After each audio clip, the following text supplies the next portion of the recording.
Okay, hi everyone, welcome back to my channel. Uh, Even if you from a non-commerce background, don't worry, we'll go step by step with real life example and simple logic. So everything in finance starts with one word: uncertainty. Let's say you invested 1,000 in 1,000 in stock. Uh, You hope it goes up, but you are not sure that not sure part. That's risk. In simple words, risk means you don't know exactly what's going to happen.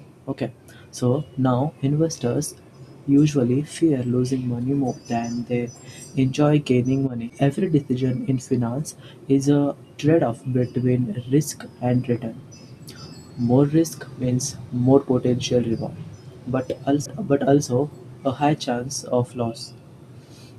That's where the risk management comes in to control that uncertainty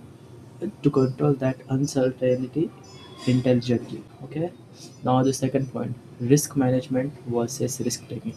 Let's take a simple example. You are driving a car. Wearing your seatbelt is risk management. Pressing the accelerator when the road is clear, that's risk taking. You need both to move forward safely. In finance too, you can't avoid risk completely, but you can manage it smartly. Third number, the risk management process.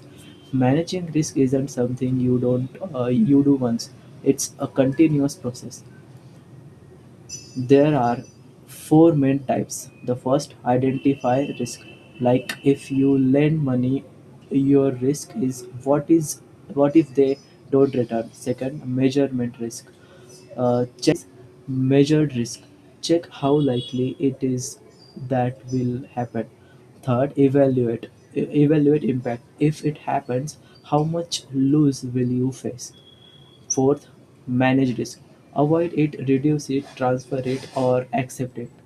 That's how companies move from awareness to action.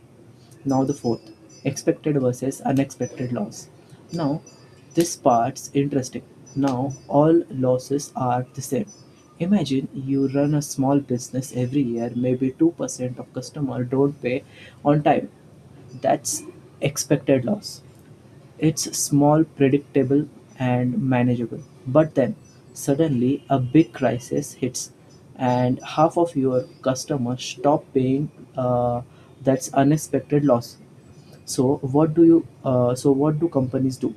They keep provisioning for expected loss and capital buffer for unexpected loss, and the entire okay and estimate these big shocks.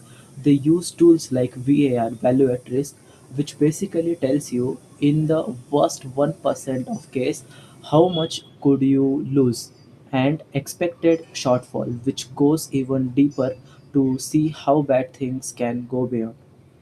Now the fifth, the risk reward relationship. Now companies' most famous line in finance: no risk, no reward. If you keep your money in a saving account, it's safe, but returns are low. If you invest in stocks, return can be higher, but so the risk.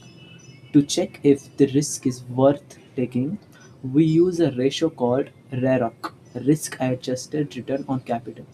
Let's say investment give 12% return and your cost of taking that is 8%. That's good because 12% is less than 8 greater than 8%.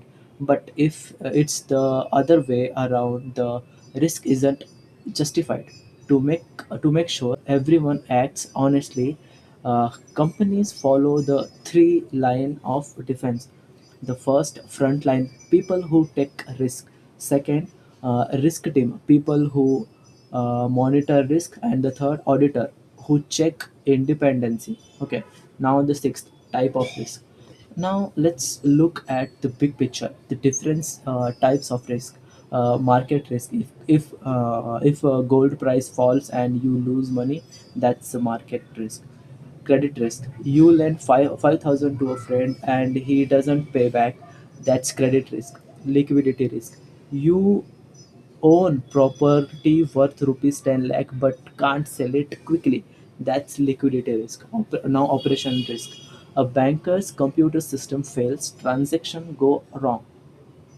Legal or regulatory risk. New government rule or lawsuits that hurts portfolio. Strategic risk. Bad business decisions like expanding at the wrong time. Reputation risk. When a company loses public trust like scandal or data leak. And remember, risks are connected. Cyber attack. Operational risk cause legal case and reputation loss too. 7. Risk interaction and aggregation. In the real world, risks are connected like a spider web. During COVID, for example, companies face multiple risks together: market risk, credit risk, and operation risk at all. So, firms calculate total exposure using VAR for normal time, expect shortfall for extreme time, and economic capital to survive the worst case. Finally, they check RAROC again to see if the return justified all that risk. And the eight key takeaways: risk is unavoidable but manageable. Firm prepare differently for expected and unexpected losses. Always check the risk reward balance. Know the type of risk and remember, risk often interact and multiply.